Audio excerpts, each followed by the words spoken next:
said, no, I wanted to act as agent. He wouldn't let me act as agent. I said, fine, I guess I have no reason to be here. I'm leaving. No, you're not. I said, you're detaining me. No, I'm not detaining you. You're just sitting down. I said, no, I'm not sitting down. So they wouldn't let me go. He ended up arresting me for contempt of court because I said, listen, you're not giving me standing in court. You're not giving me an order. I'm leaving. When they were putting the cuffs on me, I wasn't submitting. I said, I'm holding my arms kind of thing, making them push. I said, I am a free man on this land. I do not consent. This is abduction. Under the color of law, I demand my immediate release under Section 337 of the Criminal Code. He turned white. The sheriff, oh, you think you're so smart. Get him in there. My buddy was in the courtroom while they were bringing me into the cells. He says the judge turned white, banged his gavel, ran out. He was back there. I was back in front of him. 40 minutes later, he had threatened to keep me in prison over the Christmas holidays. I was like, that is going to result in so much. They sent a public defender. Do you need a public defender? No, but that fucking judge is. You tell him, Section 337. Section 337 states that if you have the right to demand something, if there is somebody who has something of yours which you have a right to demand, and they have it by virtue of the fact that they have been hired by either federal, provincial, or municipal corporation, they're acting as an agent, you demand it, and they fail to return it to you, and this is where the security of the person comes in, they are liable for imprisonment for 14 years. I was back in front of that judge 14 minutes later, or 45 minutes later. I had told the prosecutor or the attorney, I said, you go tell that judge I'm sorry for what I'm going to have to do to him. He went and told the judge. He says he's sorry. Okay, bring him back. So the judge says, I understand Mr. Menard said that he was sorry, and I accept his apology, and he wouldn't look at me. He's shaking, literally like this, and have a good day, you can pick up your stuff and then get out. And I said, no, I'm going right out this way. There was a thing there, I'm going out this way. No, you're not. I tried to go out that way, then I figured, this is going to be more, I didn't want to fight the sheriff. So I said, okay, fine, I'll go out that way, went through the tombs. They didn't like me wearing my headdress. One of the sheriffs, when he took me off, when he's taking me down, he says, so why do you even wear your headdress? I said, well, if you want to read the Bible, there's a certain section in there about the armor of God. Personally, what it does is it forces me to think. I'm constantly reminded, you got a brain, use it.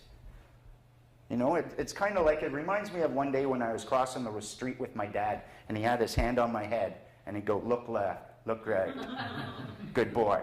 So that's God's little hand on my head, look left, look right. So he's like, so why do you even wear your headdress? I said, well, I wear it for spiritual, religious reasons. Well, what's your religion? I said, well, I don't know, I guess kind of Christian. For the most part, if you really care. Judaistic foundation, Christian walls, Buddhist roof. But I broke out the window and I'm in the garden making mud pies and chasing butterflies.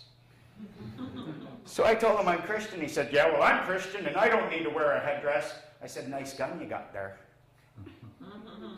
He didn't like that too much.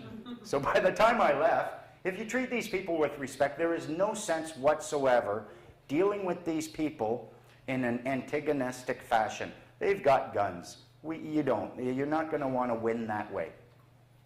So they ended up, I showed them some of my movies, and they were like, oh, look, he wears his hat dress there too. He wears his hat there too. I said, dudes, I wear my hat all the time. So you weren't just wearing it to piss off the judge? No. So they gained respect by that. By the time I left, all of them were sitting around their computer watching Bursting Bubbles of Government Deception. And I'm pretty sure I planted a few seeds there as well. We do have the power to deal with these people if we're coming at them with the goodness that is in our heart. If you treat them with the dignity and compassion that all human beings are worthy of, they will respond to that. That's what I have found anyways. Yeah, so that's essentially how you do it. If you wanted to start looking into this, the first thing you need to do, I found, is to understand who we are. Now, they want us to believe we're a person. I think we are cosmic stardust, somehow rendered aware, capable of dancing and laughter. These things are what makes us special. them trying to tell us, no, no, no. Don't. Their whole game is, look here, not there. Look here, not there. The here is always their words, their Bible, their Torah, their criminal code, their acts, their statutes. The there they don't want you looking at is in your own heart, because they have no power there at all. None.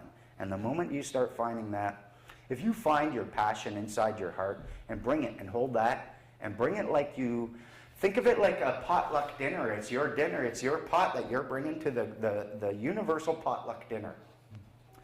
It might not be a dish for everyone, but you're not out there spitting in other people's dishes.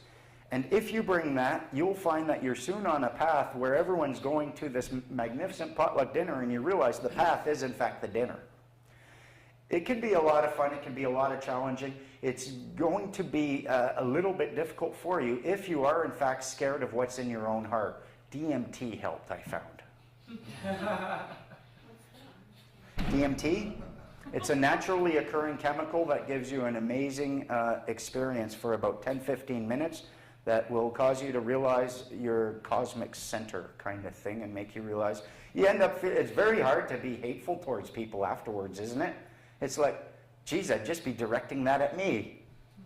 So yeah, I don't know, I'm not advocating drug use. I know people who can get there merely by spinning and dancing or contemplation of their own soul. So I don't advocate that, but it certainly didn't hurt me.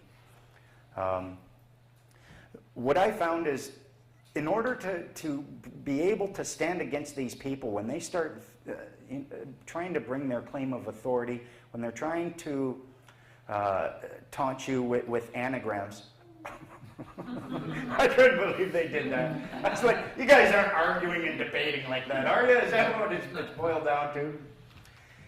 If you don't have a firm grip upon your own heart light, you're never going to be able to read their words and see the true deception, see the truth that they try to hide.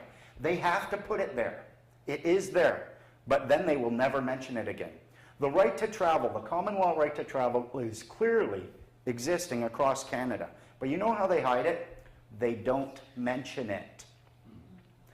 A Motor Vehicle Act, they want to claim that that act affects a previously existing right. Guess what, folks? You have to mention it. You can't point to an act, say this act didn't mention your right, therefore that right no longer exists. It does not work like that. So they don't mention it, they think it doesn't exist, but yet you still need positive affirmation somewhere that you can draw on and point to. Now in Canada, you have the right to point to any statute in any province. I know this is BC, but I can actually point to a similar Alberta statute in order to help the judge figure out the application of this statute here. In the Alberta one, they define vehicle. They define motor vehicle. They define motor vehicle documents, including the license, insurance, registration, all this stuff. And then they define private passenger vehicle as a vehicle that is not used for commerce on the highways, and then they never mention it again. They never say you need registration. They never say anything. It's clearly right there. But try to get, what I have found, people who enforce any statutory or use a statute to claim power over or authority over their fellow man rarely want to understand the nature and the limits of that authority. They would prefer to claim as much authority and power as they can. And I think it's because it's a lot easier to ignorantly control others than it is to wisely control yourself. And they doubt their own ability to govern themselves, and therefore they demand everyone else do so as well, that everyone else must be governed. It's like, imagine a house. You got a big house, the Walton family kind of thing. Some of them, John Boy's an adult, he gets to do certain things. Some of them are kids, they have to wear diapers. Would it be right for the kid to say, I have to wear diapers, so everyone has to wear diapers? No, the diapers come off when you learn to use the toilet properly. A lot of these people, adults even, will say, no, you cannot revoke consent to be governed and represented because it is something that I would not feel safe doing myself. I need the governance. It's like people, they've done studies where those who are least likely to trust you are actually most likely to be a thief. The one who identifies and says, oh, you're a lech and you're a creep, he's most likely to be a lech and a creep. The people who, point to my alcohol consumption and say, oh, look at you, look how much beer you drink, they're probably just my friends.